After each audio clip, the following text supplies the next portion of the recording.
আমার আকা, আমার মুরব্বী, আমার মুর্শিদ ও রাহনুমা হযরতুল আল্লাম আল্লামা সৈয়দ আবু তাহের নুরি দামাত বরকাতুহু, দিগার উলামায়ে ইজম, আশেকান জাকেরান, দূর দূরান্ত থেকে সারা বাংলাদেশের বিভিন্ন প্রান্ত থেকে আগত বাবারা আমার, আসসালামু আলাইকুম ওয়া রাহমাতুল্লাহি ওয়া বারাকাতুহু। পর্দার আড়ালে মা বোনেরা, সবাইকে সালাম। আজ আত্মার মুক্তি দরবার শরীফের 3 দিন ব্যাপী বাৎসরিক ইসালে সওয়াব মাহফিল ও হালকায়ে জিকিরের মাহফিল, বিশ্ব সুন্নি সম্মেলন, বাংলাদেশ আহলে সুন্নাত ওয়াল জামাত তথা আহলে বায়াত, আহলে রাসূল, আহলে ইমাম হাসান হুসাইনের স্মরণে আজকের এই মাহফিল। এই মাহফিলে আল্লাহ পাকের নির্ধারিত, মনোনীত, পূর্ব ঘোষিত কিছু মানুষ একত্রিত হতে পেরেছি। এজন্য আল্লাহ পাকের কাছে অত্যন্ত মহব্বতের সাথে, বিনয়ের সাথে বলি আলহামদুলিল্লাহ। কারণ ইমাম হাসান হুসাইনের পক্ষে, সত্যের পক্ষে লোক সবসময় কম ছিল। দয়াল নবীর 1,20,000 সাহাবা একরাম, সাহাবে আজমাইন রেখে তিনি দুনিয়ার থেকে পর্দা নেন। আর তার পর্দা নেওয়ার মাত্র 20 বৎসরের মধ্যে মুসলমানের সংখ্যা সারা পৃথিবীতে কয়েকশো কোটিতে পৌঁছায়। অথচ ইমাম হুসাইনের পক্ষে কারবালার ময়দানে ছিল মাত্র 69 জন। কতজন? এই 69 জন লোকের ইমাম ছিলেন তিনি। কারবালার ময়দানে তিনি ইমামতি করেছেন। যারা আল্লাহ, আল্লাহ রাসূলকে ভালোবেসে, আহলে বায়াতকে ভালোবেসে, রাসূলের কলিজার টুকরা ইমাম হাসান হুসাইনকে ভালোবেসে বলছে যে আমাদের জীবন দেব, তবু এজিদের পক্ষে যাব না। তারা এজিদের পক্ষে যায় নাই।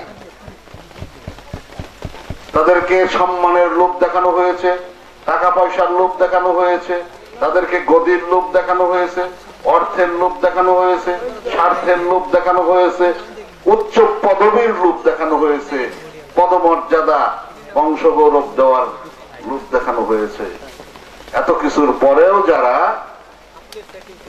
এজিদের পক্ষ নেয় নাই, তাদের সংখ্যা খুবই কম, মাত্র 69 জন। তা আমরা তো ইনশাল্লাহ আল্লাহর রহমত অনেক লোক। তাহলে ইমাম হাসান হুসাইনের পক্ষের লোক হিসাবে আমরা শুকরিয়া স্বরূপ আল্লাহ, আল্লাহ রাসূলকে সাক্ষী করে, এই আকাশ বাতাসকে সাক্ষী করে আমরা একটু তাকবীর দেব, বলি নারে তাকবীর, নারে তাকবীর। দ্বীন ইসলাম, দ্বীন ইসলাম, নারে রিসালাত, নারে রিসালাত, নারে রিসালাত। আলহামদুলিল্লাহ, আমরা রাসূলের রিসালাতের উপর আমাদের ঈমান, রাসূলের ভালোবাসা আমাদের ঈমান, রাসূলকে মহব্বত করা আমাদের ঈমান। আল্লাহর নবী বলছেন যে আমাকে ভালোবাসতে হবে। আল্লাহ বলছেন আমাকে ভালোবাসতে হইলে, আমাকে ভালোবাসতে চাইলে আমার রাসূলকে ভালোবাসো। আল্লাহকে ভালোবাসতে চাইলে, আল্লাহকে মহব্বত করতে চাইলে আল্লাহ বলছেন কুল, হে রাসূল আপনি বলে দিন, যারা আমাকে ভালোবাসতে চায়, আল্লাহর সাথে প্রেম মহব্বত করতে চায়, ভালোবাসা করতে চায়, তারা কি করবে? ইন কুনতুম তুহিব্বুনাল্লাহ, তোমরা যদি কেউ আল্লাহর সাথে ভালোবাসা করতে চাও, ফাত্তাবিউনি, আল্লাহর নবী বলেন আমার সাথে ভালোবাসা করো, আমার ইত্তেবা করো, আমার অনুসরণ করো, আমি যা করি ঠিক তাই করো।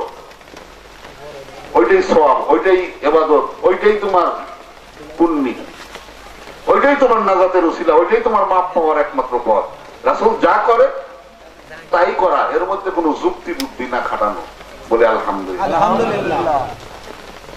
কত হাদিস, কুরআন, ইজমা, ফিকহ, বালাগাত, মানতিক এইগুলো খুঁজতে গিয়ে আল্লাহ রাসূল খুঁজে পাওয়া যাবে না। নাহু সরব পড়ে ভালো শক্ত কঠিন আলেম হওয়া যাবে, কিন্তু তাই বলে তার মধ্যে আল্লাহ রাসূল মিলে না।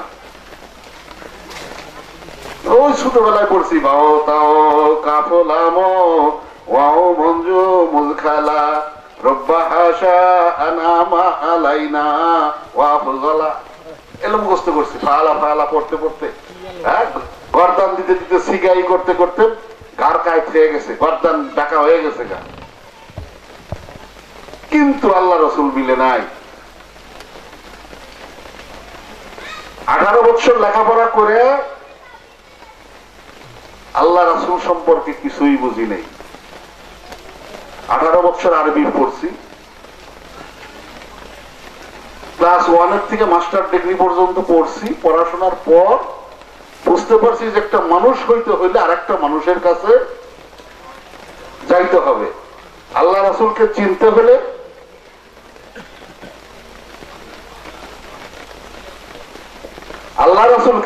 হলে আমাদেরকে অবশ্যই একজন কামেল পীরের সঙ্গ লাভ করতে হবে।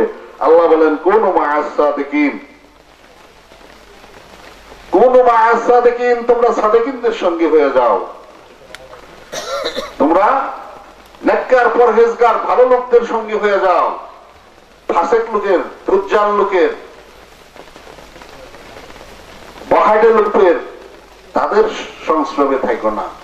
তুমি এককালীন নিজের জিন্দেগীর সমস্ত গুনার কথা স্মরণ করে তুমি হযরত ওমরের মতো পিছনের কথা ভুলে গিয়া কালেমা পড়ে নাও। আল্লাহর নবী বলছেন যে নাকি মহব্বতের সাথে, ইয়াকিনের সাথে কালেমা পাঠ করবে, কালেমা পাঠ করার সঙ্গে সঙ্গে তার পিছনের জিন্দেগীর সমস্ত গুনাহ মাফ হয়ে যাবে। বলে আলহামদুলিল্লাহ। আর কালেমাকে পাঠ করতে হবে। কালেমা পাঠের হুকুম হলো, এটা হলো ইসলামের প্রথম স্তম্ভ। এর নাম হলো প্রথম বেনা। ইসলামের প্রথম বেনা কি? কালেমা পাঠ করা, লা ইলাহা ইল্লাল্লাহু মুহাম্মাদুর রাসূলুল্লাহ সাল্লাল্লাহু আলাইহি ওয়াসাল্লাম।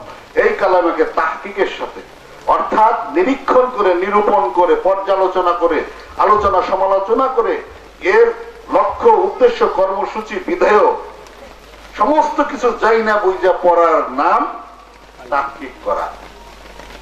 মুখে পড়লেন, লফজ পড়লেন, কালমা পড়লেন, বাক্য পড়লেন, তার নাম কালেমা পাঠ নয়। হাজার হাজার বার পড়লেও কোনো লাভ নাই, লক্ষ লক্ষ বার পড়লেও কোনো লাভ নাই, কোটি কোটি বার পড়লেও কোনো লাভ নাই।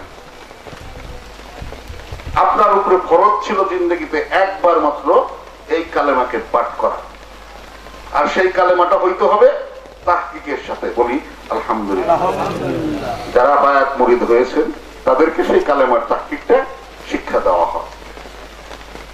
আপনারা বিয়ে শাদী করে, একজন বিবি গ্রহণ করে কিসের মাধ্যমে? একটা কালেমার মাধ্যমে, নাকি? কালেমাটা কি বলে? একটা মেয়ে একটা ছেলে দুইজনের মধ্যে ইজাব এবং কবুল, প্রস্তাব এবং প্রস্তাব গ্রহণ, একে বলা হয় আরবিতে ইজাব এবং কবুল। এর নাম হলো বিয়ে। এই দুইটা হলেই যথেষ্ট। আর শরীয়ত বলতেছে এখানে দুইজন সাক্ষী লাগবে, দুইজন পুরুষ মানুষ সাক্ষী থাকতে হবে, অথবা 4 জন মহিলা সাক্ষী থাকতে হবে। থাকলে বিয়ে হয়ে গেল, শরীয়তের দৃষ্টিতে বিয়ে হয়ে গেল। কিন্তু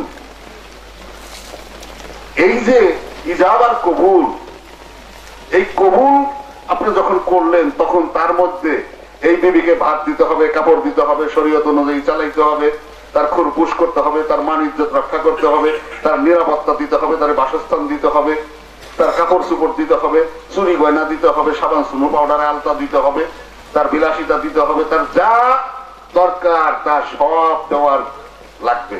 কিন্তু এই কথা কি ইজাব আর কবুলের মধ্যে বলা আছে? ওই 4 সাক্ষী জানে নাকি যে এগুলা কইছে? বলতে পারবে?